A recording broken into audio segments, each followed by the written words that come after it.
Halo semuanya, selamat datang di channel Kanata Winata. Di video kali ini, kita akan mempraktekkan 6 cara menghitung persentase di Microsoft Excel. Nah, di sini terdapat 6 studi kasus ya, perhitungan persentase di Excel dalam dunia kerja. Nah, sebelum kalian lanjut tonton video ini, saya ingatkan, untuk file yang digunakan pada video ini bisa kalian download secara gratis. Nah, caranya mudah, kalian cek di kolom deskripsi, lalu kalian klik link download file. Nah, maka file tersebut akan terdownload otomatis pada perangkat kalian. Jika kalian sudah mendownloadnya, langsung saja kita praktekkan bersama-sama ya. Nah, untuk studi kasus yang pertama, kita akan coba menghitung persentase dari sebuah angka. Nah, contohnya, misalnya sini ada dua data, ada data A, ada data B gitu ya. Nah, yang pertama kita akan coba menghitung berapa sih 50% dari data A gitu ya. Nah, caranya mudah, kita ketik sama dengan 50% dikali. Nah, untuk simbol perkalian seperti ini, kalian bisa tekan shift 8 di keyboard kalian, nanti akan muncul simbol seperti ini. Lalu di sini kita masukkan data A, enter. Nah, maka hasilnya pun muncul ya. Data yang bawahnya kita tarik seperti ini. Nah, jadi 50% dari 100 adalah 50 gitu ya. 50% dari 200 adalah 100. Nah, untuk kolom B juga sama dengan 150% dikali data B, enter. Datanya tarik ke bawah. Nah, maka hasilnya pun muncul ya. Nah, jadi seperti itu untuk kasus yang pertama ya, menghitung persentase dari sebuah angka.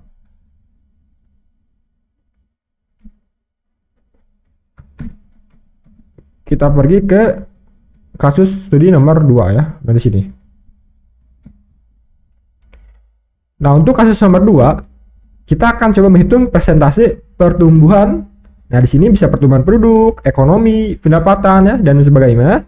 Nah, pada data ini, di sini terdapat data tahun, lalu jumlah penduduk pada tahun tersebut, dan kita akan coba menghitung berapa sih pertumbuhan penduduk di setiap tahunnya gitu ya. Nah, caranya mudah, kita ketik sama dengan buka kurung. Nah, kita masukkan di sini jumlah penduduk pada tahun tersebut dikurangi, lalu dikurangi tahun sebelumnya, yaitu tahun 2020. Tutup kurung, dibagi tahun sebelumnya ya, jumlah tahun sebelumnya. Nah, seperti ini. Tekan enter. Nah, maka hasilnya pun muncul ya. Data di bawahnya kita tarik saja seperti ini. Nah, jadi adalah pertumbuhan penduduk dari setiap tahunnya gitu ya. Misalnya kita ubah jadi 25.000 misalnya ya. Nah, dia akan berubah ya. Dia akan berubah secara drastis gitu ya. Nah, kalau misalnya yang 2022 kan asalnya 25.000. Nah, tahun 2023 jumlah penduduknya berkurang nih menjadi 8.200. Nah, maka persentasenya juga akan minus. Artinya dia berkurang gitu ya. Berkurang akan jadi minus seperti ini. Oke.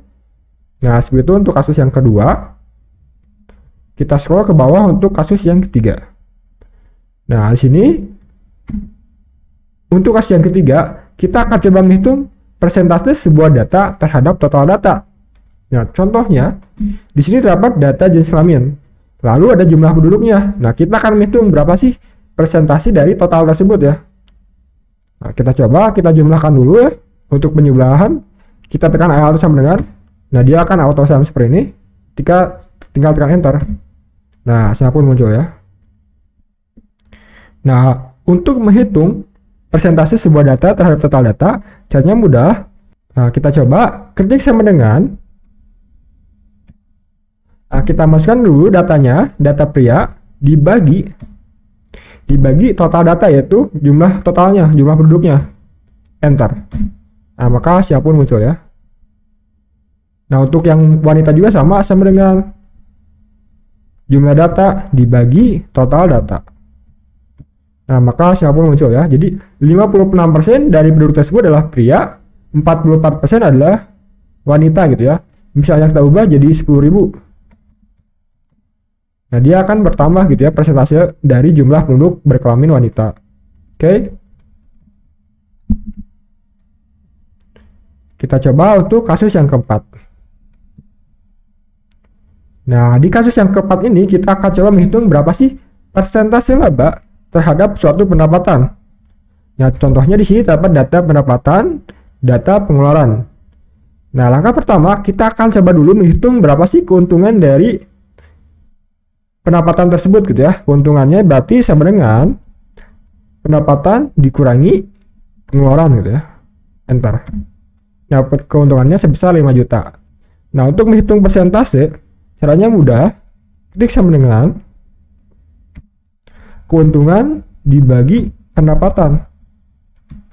Nah, maka hasilnya pun muncul ya. Jadi, keuntungannya sebesar 25% dari bisnis tersebut ya. Misalnya kita ubah pendapatannya jadi 50 juta ya. Nah, dia juga akan bertambah gitu ya persentasenya. Menyesuaikan terhadap data-data tersebut. Oke. Jika sudah paham, kita pergi ke kasus yang nomor 5. Nah, di kasus yang nomor 5 ini, kita akan coba menghitung berapa sih harga setelah kenaikan harga. Nah, contohnya, misalnya di sini terdapat data harga nih. Harganya 100.000. Nah, kita akan coba menghitung berapa sih harga baru setelah dikenaikan harga tersebut dari data persentase di sini. Contohnya yang pertama ini 5%. Sama dengan kita masukkan di sini data harga dikali kenaikan harganya yaitu 5% ya, kita klik lalu ditambah data harganya. Harga sebelumnya, enter. Nah, hasil pun muncul ya. Data yang di bawahnya kita tarik saja seperti ini. Nah, maka hasilnya pun muncul ya. Kalau persentasenya diubah jadi 200% misalnya, ya dia akan berubah ya, harga barunya juga akan naik gitu ya. Berdasarkan tingkat persentase dari kenaikan harga tersebut. Oke. Selanjutnya yang terakhir, kita akan coba menghitung data harga baru setelah diskon. Nah, misalnya harga awalnya adalah 100.000. Nah, di sini data diskonnya gitu ya. Jadi berapa sih harga barunya setelah didiskonnya berdasarkan data ini? Kita coba sama dengan harga awal dikali, nah di sini langsung buka kurung, lalu kita masukkan 100% dikurangi diskonnya itu 2% ya. Tutup kurung, enter. Nah, maka hasilnya pun muncul ya. Kita tarik ke bawah seperti ini. Nah, maka ini adalah data harga setelah diskon berdasarkan data-data tersebut. Oke. Nah, pada 6 studi kasus ini sudah kita praktekkan ya. Nah, sebagaimana fungsinya. Semoga kalian paham dan dapat mempraktekannya dalam pekerjaan kalian. Jika ada yang dikoreksi, jika ada yang ditanyakan, silahkan kalian tulis di kolom komentar. Jangan lupa klik like dan subscribe channel ini, karena channel ini akan menampilkan video yang bermanfaat setiap harinya. Terima kasih telah menonton video ini, semoga video ini bermanfaat.